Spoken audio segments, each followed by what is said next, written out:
They told you money can't buy happiness. Your parents said it, your teachers said it, your religious leaders quoted it. Society tattooed it into your brain before you were old enough to question it. Money can't buy happiness. 6 words, repeated so many times, across so many generations, that nobody stopped to ask, is this actually true? Or is this something we inherited from people who were too afraid, too defeated, or too controlled to challenge it? Because here's what I've noticed. The people who say money can't buy happiness, they still go to work every single day. They still negotiate their salary. They still check prices before they buy. They still worry when the bills arrive. If money truly couldn't buy happiness, why does its absence cause so much misery? Why do marriages fall apart over financial stress? Why do people lose sleep over debt? Why do men with empty wallets walk around with empty eyes? The answer is simple, and it's the answer they never wanted you to reach. Money doesn't just buy happiness. For most human beings on this planet, money is the foundation upon which happiness becomes possible at all. Today, we dismantle the lie completely. 5. Brutal, honest, research-backed truths about money and happiness that will rewire how you think, how you work, and how seriously you take the pursuit of financial power. Stay until point 5, because what you hear there will either make you angry or set you completely free. Topic: security is happiness. Let's go back to basics. Let's talk about what human beings actually need to feel okay. In 1943, a psychologist named Abraham Maslow published a theory that changed how we understand human motivation. He called it the hierarchy of needs. And at the very bottom of that hierarchy, the foundation of everything were the basics: food, water, shelter, safety, security. Maslow's point was clear.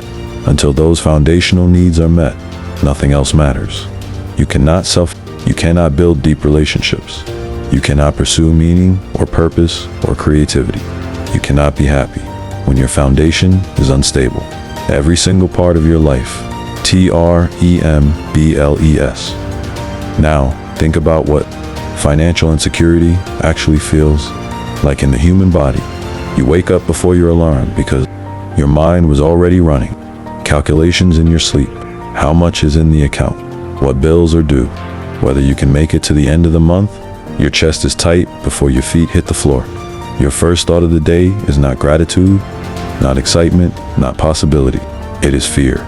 You eat breakfast, if you eat at all, with that low hum of anxiety underneath everything. You go to work not because you want to contribute something meaningful, but because the alternative is losing everything. You smile at your boss, not because you respect him, but because you need the paycheck he controls. You suppress your opinions, you swallow your pride, you perform contentment because the cost of authenticity is too high. You come home exhausted. Not physically exhausted though, that too, but spiritually drained. Because you spent 8 hours being someone you're not, in a place you don't want to be, for money that still isn't enough. You put the kids to bed, you sit in the silence, and the anxiety starts again. The mental math, the calculations, the quiet desperation that never fully goes away, no matter how tired you are.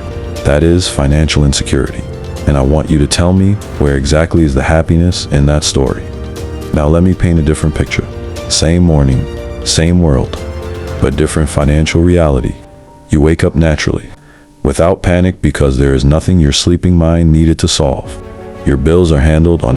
Your savings account has a cushion that could carry your family for 6 months without income.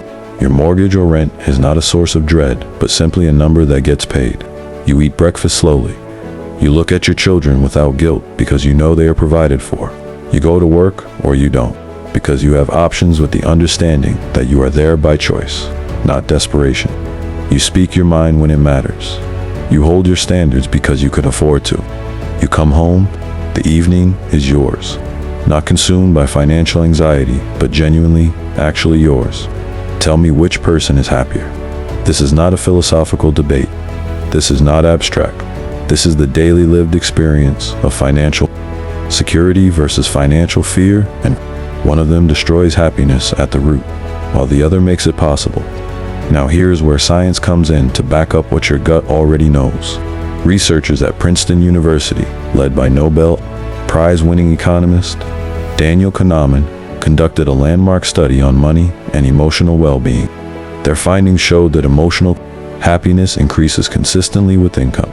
Up to a certain point, day-to-day feelings of joy, stress, sadness, and anxiety were all significantly better in people with higher incomes. Later research from Matthew Killingsworth at the University of Pennsylvania went even further, using real-time data from thousands of participants. Killingsworth found that the relationship between money and happiness doesn't plateau the way earlier studies suggested. It continues rising. More money genuinely continues to improve how people feel about their lives. But you don't need a study to understand this. You just need to be honest. Think about the moments in your life when you felt the most free, the most relaxed, the most genuinely at peace. I would bet that in almost all of those moments, money was not a source of stress. You were not worried about it. You had enough, or more than enough. And that absence of financial fear allowed your mind to actually be present. That is what money does at its most fundamental level. It removes fear, and a life without fear is a life that can hold happiness. There is something else worth saying here. Financial security doesn't just affect you, it affects everyone around you. The man who is financially desperate becomes a different person. He becomes shorter with his children, more irritable with his partner, less patient, less generous, less present. Financial stress is one of the leading causes of divorce in every country that has ever been studied. It is a documented predictor of depression, anxiety, and physical health deterioration. When you are broke and stressed, you cannot show up as the father, the partner, the friend, the human being you actually want to be, the person you know yourself to be underneath all the pressure. Money doesn't just buy your peace. It buys the peace of everyone who depends on you and loves you. Security is not a want. Security is not a luxury reserved for the wealthy.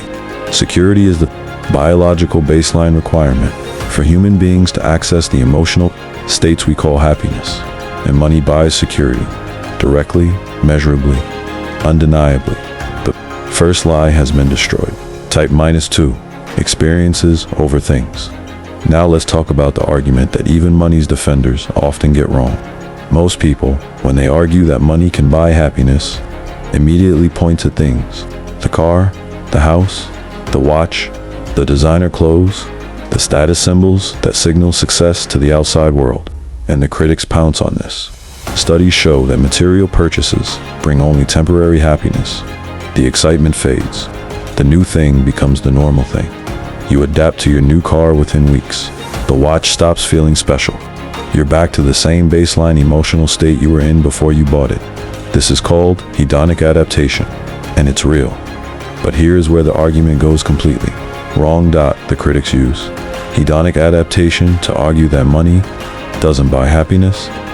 What they should be saying is that things don't sustain happiness, because the research on experiences tells a completely different story. Dr. Thomas Gilovich, a psychology professor at Cornell University, spent years studying the difference between experiential and material purchases. His findings were clear and consistent.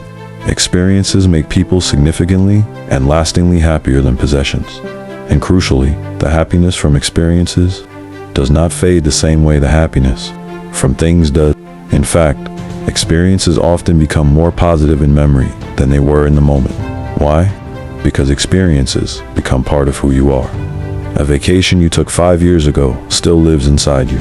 The feeling of standing somewhere breathtaking, the freedom of being completely away from your normal life, the conversations you had, the food you tasted, the version of yourself that existed in that moment, those are woven into your identity.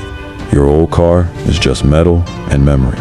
Now think about what makes experiences possible. A man with no money cannot travel. He cannot fly to places that expand his mind and reset his perspective. He cannot take his family somewhere they have never been. He cannot attend the concert that moves him to tears. He cannot sit in the restaurant where the food makes him close his eyes. He cannot pay for the course that unlocks a new version of himself. He cannot take a weekend away from the relentlessness of ordinary life. His world stays the size his wallet allows. And small worlds breed small lives. Small lives breed small happiness. Think about the people you know who seem most alive, most lit up, most genuinely engaged with being on this planet. I will almost guarantee that they are people whose lives are full of varied experiences. People who have been places, done things, tried things, risked things. People whose inner world is rich because their outer world has been explored. Now, think about what made that possible. Resources, money, the financial freedom to say yes to experiences instead of always saying no because the price tag made it impossible. There is a particular kind of grief that broke people carry. It is the grief of the unlived life. The trip they never took. The adventure they talked about for years but couldn't afford. The experiences they watched other people have while they stayed where they were, doing what they always did, saving for a future that kept getting pushed back. That grief is quiet. It doesn't announce itself, but it accumulates, and it becomes a weight that presses down on everything. Money lifts that weight, not by buying things, but by buying the moments that become memories, that become stories, that become the substance of a life fully lived. Here is something else the research shows. Experiences make people happier, not just in the moment, but in anticipation. Looking forward to a trip, a concert, an adventure, that anticipatory pleasure is itself a form of happiness. You are happy before the experience even happens. Possessions don't give you that. Nobody lies awake, excited to receive their new kitchen appliance. But people lie awake, excited about the journey they have planned, the event they are counting down to, the experience waiting for them on the other side of ordinary life.